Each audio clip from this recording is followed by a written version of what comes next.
তোমার যদি কিছু প্রয়োজন হয় তুমি বলো আমাকে, আমি তোমাকে সেটা দেব। কিন্তু একটা কথা মনে রেখো, ঋণের দামে অধিকার কেনা যায় না।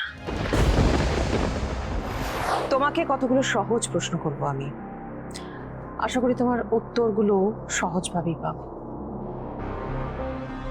সেদিন মন্দিরের বাইরে আয়ুষ গন্ডাদের পেছনে কেন গিয়েছিল?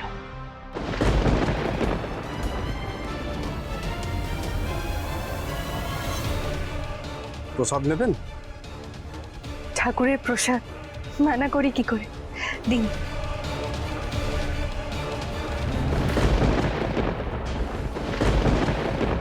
আপনাকে মিথ্যা আমি বলতে পারবো না দেবীমা। আর আমার নোয়া বাঁধানো চুরি হয়ে গেছিল এই সত্যিটা শুনলে আপনি আমাকে কি বলবেন সেটাও আমার জানা নেই। তাই বাধ্য হয়ে আমি চুপ করে থাকতে হবে।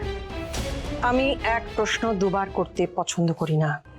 তুমি জানো কেন গিয়েছিল আয়ুষ? বলো।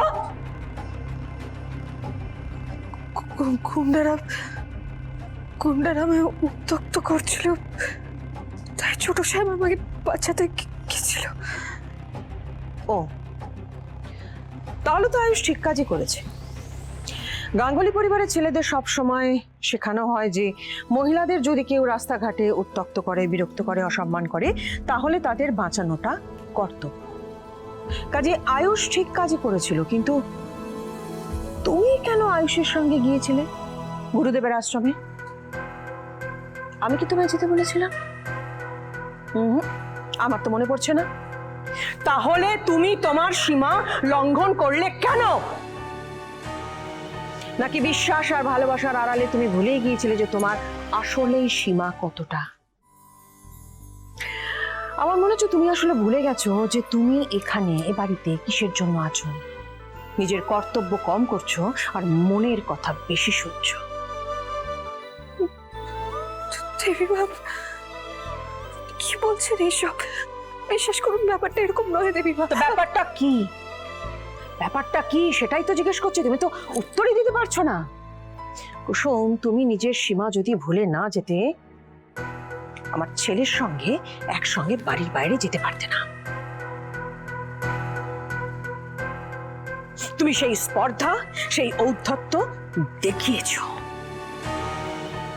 আমি নাকি তোমার ঈশ্বর?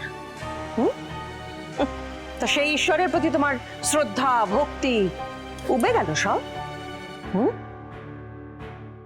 না দেবীমা, আমার শেষ নিঃশ্বাস অব্দি আমি আপনাকে শ্রদ্ধা করে যাব। যেদিন আমার আপনার প্রতি শ্রদ্ধা হারিয়ে যাবে সেদিন এই কুসুমি বেঁচে থাকবে না দেবীমা। বিশ্বাস করুন আমায়। তুমি আমার আয়ুষের জীবন বাঁচিয়েছ, মানে তোমাদের মালিকের জীবন বাঁচিয়েছ। তোমার যদি কিছু প্রয়োজন হয় তুমি বলো আমাকে, আমি তোমাকে সেটা দেব। কিন্তু একটা কথা মনে রেখো, ঋণের দামে অধিকার কেনা যায় না।